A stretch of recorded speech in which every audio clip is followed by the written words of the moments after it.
नमस्कार दोस्तों, target with PS Parihar channel में आपका स्वागत है। इस चैनल के माध्यम से आप लोगों को विद्यार्थी जीवन से संबंधित सभी सूचनाएं प्रदान की जाती हैं। उसी क्रम में आज के इस वीडियो में हम लोग बात करेंगे सबसे पहले आरओ एआरओ की, उसके बाद में हम लोग बात करेंगे उत्तर प्रदेश अधीनस्थ सेवा चयन आयोग से आने वाले एक परिणाम की, और लास्ट में हम लोग बात करेंगे टीजीटी पीजीटी नई भर्ती की।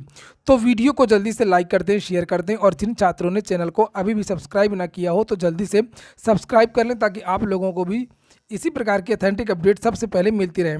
सुबह की वीडियो मैंने आप लोगों से बताया था कि आज दोपहर में आरओ एआरओ का जो कट ऑफ है, संभावित कट ऑफ है, उसके बारे में जानकारी दी जाएगी। और बहुत सारे विद्यार्थियों ने कमेंट करके बताया भी कि उनके कितने प्रश्न सही हैं। और जैसा कि हमेशा से होता है कि जब भी आंसर की आती है, सभी विद्यार्थियों के जो नंबर होते हैं वो कम हो जाते हैं। सामान्यतः कम से कम 5 से लेकर के 10 के बीच में विद्यार्थियों के नंबर कम हो जाते हैं। वही चीज़ इस बार भी देखने को मिली है। और वहीं पर जो कट ऑफ के बारे में मैंने एक वीडियो पहले भी बनाया था, जब एग्ज़ाम हुआ था उसके दूसरे दिन, तब मैंने आप लोगों से बताया था कि ये जो कट ऑफ है वो 120 के आसपास, 115 से 120 के आसपास जो है वो हो सकता है आरओ के लिए। कट ऑफ इसलिए ज़्यादा जा रहा है चूँकि जो पदों की संख्या है वो ज़्यादा जोड़ी नहीं गई है। बहुत ज़्यादा पद बढ़ने की संभावना नहीं है इस बार आरओ एआरओ में। जितने पदों का विज्ञापन आया था, विज्ञापन के समय जो जानकारी दी गई थी, उसमें कुछ ही पद बढ़े हैं, और इसलिए जो ये कट ऑफ है ज़्यादा जा रही है। और मैंने जो बताया था कट ऑफ पिछली बार एआरओ के लिए, तो वो कट ऑफ बताई थी 105 के आसपास, 105 से 110 एआरओ की, और 120 के आसपास मैंने बताई थी आरओ पोस्ट के लिए। लेकिन जब विद्यार्थियों ने नंबर मिलाए हैं, और जो भी जानकारियाँ मुझे मिली हैं, प्रयागराज में बहुत सारे, मैंने बताया कि बहुत सारे कोचिंग संस्थान के टीचर्स हैं, स्टूडेंट्स हैं जो लगातार मेंस वगैरह देते रहते हैं, उनसे डायरेक्ट बात हुई है। तो सभी का कहना है कि पिछली बार की अपेक्षा इस बार जो है वो कट ऑफ ज़रूर कम जाएगी। और जो पहला वाला जो पेपर था उसने विद्यार्थियों को चौंका दिया। पेपर बहुत टफ तो ज़्यादा नहीं था, लेकिन पिछली बार की अपेक्षा टफ था। और सबसे बड़ी बात ये थी कि फैक्ट बहुत पूछे गए थे और फैक्टों में गलतियां हो गई, फैक्ट्स में गलतियां हो गई, और जिसकी वजह से विद्यार्थियों के बहुत ज़्यादा नंबर कम हो गए। जिन विद्यार्थियों ने यूट्यूब चैनल्स और यहाँ वहाँ से जैसे भी आंसर्स मिलाए थे, और जिन विद्यार्थियों के लगभग 70% के आसपास सही थे, 75% के आसपास जिन विद्यार्थियों के सही थे, वो विद्यार्थी 60 से लेकर के 65 के बीच में आ गए हैं जीएस में। ये बात हो रही है सामान्य अध्ययन की। और उसमें भी जब विद्यार्थी नेगेटिव मार्किंग को ऐड करते हैं तो विद्यार्थियों के नंबर और कम हो जा रहे हैं। तो विद्यार्थियों के जो यहाँ पर एक्चुअल नंबर हो पा रहे हैं अच्छे विद्यार्थियों के, उनके नंबर लगभग 55 से लेकर के 60 के बीच में हो रहे हैं, नेगेटिव मार्किंग को हटा करके। जो बहुत अच्छे लड़के हैं उनकी बात मैं यहाँ पर कर रहा हूँ। 55 से 60 नंबर इनके सामान्य अध्ययन की बात हो रही है, जो 140 नंबर का आया था। सामान्य अध्ययन की बात हो रही है, जिसमें 55 से 60 नंबर जो हैं वो अच्छे विद्यार्थियों के इतने हो रहे हैं। चूंकि 1/3 की नेगेटिव मार्किंग होती है, और ये सबसे ज़्यादा प्रभाव डाल रही है। जैसे किसी विद्यार्थी ने 110 प्रश्न अटेम्प्ट किए हैं और उसके 45 प्रश्न गलत हो गए हैं, 65 प्रश्न विद्यार्थी के सही हैं, तो यहाँ पर 15 नंबर विद्यार्थियों को और कम हो जा रहे हैं, तो यहाँ पर 50 नंबर हो रहे हैं। ये चीज़ें जो होती हैं, इसकी वजह से विद्यार्थियों के ज़्यादा नंबर कम हो रहे हैं। तो वहीं पर हिंदी में जिन विद्यार्थियों के 55 नंबर थे, वो विद्यार्थी 50 में पहुंच गए हैं, और जिन विद्यार्थियों के 57-58 नंबर थे वो 52-53 पे अटक गए हैं। तो अच्छे जो विद्यार्थी हैं उनका जो हिंदी का जो नंबर है वो 50 नंबर तक है। 50 से लेकर के कुछ लड़कों के 52 भी हैं, 50 से लेकर के 52 बहुत कम विद्यार्थियों के 52 हैं, लेकिन है जो अच्छे लड़के हैं उन्होंने 52 तक पहुंचा दिया है।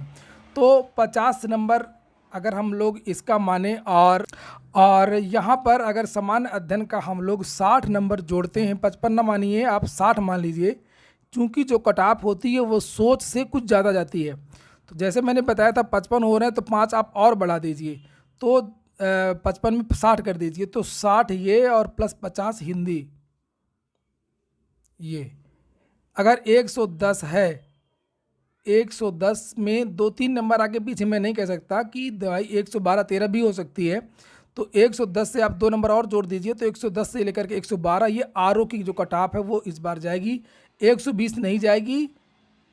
पेपर बहुत टफ था, सामान्य अध्ययन लोगों का बहुत कम हो गया है, और जब ज़्यादा टफ होता है तो उतनी ही ज़्यादा नेगेटिव मार्किंग प्रभावित करती है अंकों को, और इसकी वजह से जो आरओ की जो कट ऑफ का अनुमान है वो 110 प्लस, कम तो नहीं रहेगी, इससे ज़्यादा ही रहेगी आरओ की कट ऑफ। चूँकि अब आप जान रहे हैं पिछली बार कितनी कट ऑफ गई थी, तो 110 प्लस आरओ की कट ऑफ रहेगी। और जो एआरओ की जो कट ऑफ है वो इस बार 100 प्रश्न के आसपास हो सकती है। आरओ में सीटें भी ठीक ठाक हैं इस बार।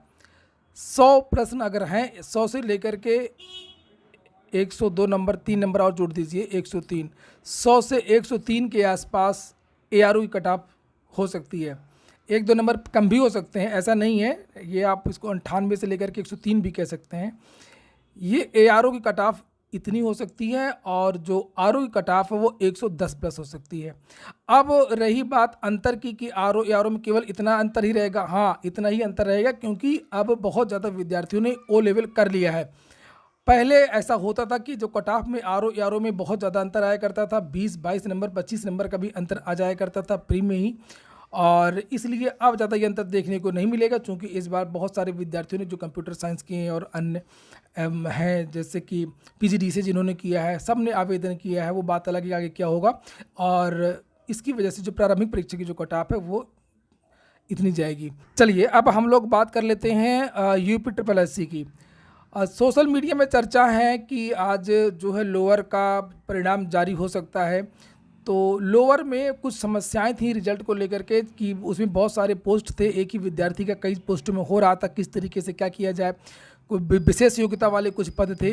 तो इन चीज़ों को लेकर के बहुत सारी समस्याएं थी, वो सारी की सारी समस्याएं दूर हो गई हैं। और अब जो लोअर 2 2016 का परिणाम किसी भी दिन जारी हो सकता है। मैं ये नहीं कहूँगा कि इसका जो परिणाम है वो आज जारी हो जाएगा, क्योंकि यूपी ट्रिपल एससी की जो सबसे विवादित भर्ती है परिणाम को लेकर के वो यही है लोअर।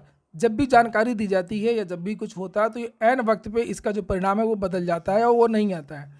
लेकिन जो अड़चनें थीं वो समाप्त हो गई हैं। अगर सब कुछ ठीक ठाक रहा तो यूपी ट्रिपल एससी लोअर 2 का जो परिणाम है वो 1 या 2 दिन में ही किसी भी समय लोअर 2 का जो परिणाम है वो जारी कर देगा। और वो जो पोस्ट वायरल हो रही है वो पोस्ट सही है, उसमें कहीं भी कोई भी गलती नहीं है। अब हम लोग बात करेंगे टीजीटी पीजीटी के लिए। टीजीटी पीजीटी का अधियाचन मंगाया जा रहा है, अलग अलग जिलों से जो है अधियाचन वो आ रहा है। इसके लिए लगातार जितने भी डीआईओएस हैं वो सबको पत्र लिख रहे हैं। अभी इसके पहले एक पत्र माध्यमिक शिक्षा सेवा चयन बोर्ड की तरफ से भेजा गया था डीआईओएस को, और अब जो है डीआईओएस वो विभिन्न जगहों पर पत्र भेज रहे हैं अधियाचन के संबंध में। ये देखिए, इसी तरीके से झांसी जिले में जो वहाँ के डीआईओएस हैं उन्होंने जो जितने भी प्रधानाचार्य हैं वहाँ के सभी विद्यालयों को फिर से भेजा है, पोर्टल के बारे में जानकारी दी है कि ये अधियाचन है वो भेजना है। 8 तारीख का है या 2 दिन पहले का है, आज 10 तारीख है। लिखा है उत्तर प्रदेश माध्यमिक शिक्षा सेवा चयन बोर्ड प्रयागराज द्वारा विकसित अधियाचन पोर्टल के माध्यम से वर्ष 2022 के अधियाचन भेजने के संबंध में। और यहाँ पर लिखा हुआ है कि दिनांक 3 दिसंबर 2021 से 17 दिसंबर तक ऑनलाइन अधियाचन पोर्टल के माध्यम से प्राप्त किए जाएंगे। इसके अतिरिक्त अन्य किसी माध्यम से ना तो अधियाचन प्रेषित किए जाएंगे और ना ही स्वीकार किया जाएगा। और इसके संबंध में मीटिंगों का दौर भी जारी है, इसलिए आपको थोड़ा सा याद दिलाना जरूरी है। आप लोग अपनी पढ़ाई करते रहें। और टीजीटी पीजीटी की जो भर्ती होती है वो काफ़ी महत्वपूर्ण भर्ती होती है। इसके जो विद्यार्थी होते हैं वो केवल टीजीटी की तैयारी करते हैं, ज़्यादा दूसरी जगह नहीं आवेदन नहीं करते हैं, और कहीं ये भी एक जो बड़ा मौका है वो छूट ना जाए आप लोगों से, इसलिए आप लोग तैयारी करते रहें। और हो सकता है कि इस जो भर्ती का जो विज्ञापन है वो बहुत जल्द जारी हो जाए। अभी ये नहीं बताया जा सकता है कि ये इसका जो विज्ञापन है वो कब तक जारी हो जाएगा, लेकिन प्रक्रिया चल रही है। और चयन बोर्ड ने जो समय समय पर कहा है कि हम चुनाव के पहले इसका जो विज्ञापन है वो जारी कर देंगे, तो हो सकता है कि विज्ञापन जारी हो जाए। सरकार चाहे तो कुछ भी हो सकता है। फिलहाल ये हो गया आज का वीडियो अगर आपको अच्छा लगा तो लाइक कर दें। जिन छात्रों ने चैनल को सब्सक्राइब ना किया सब्सक्राइब कर लें। पूरा वीडियो सुनने के लिए बहुत बहुत धन्यवाद।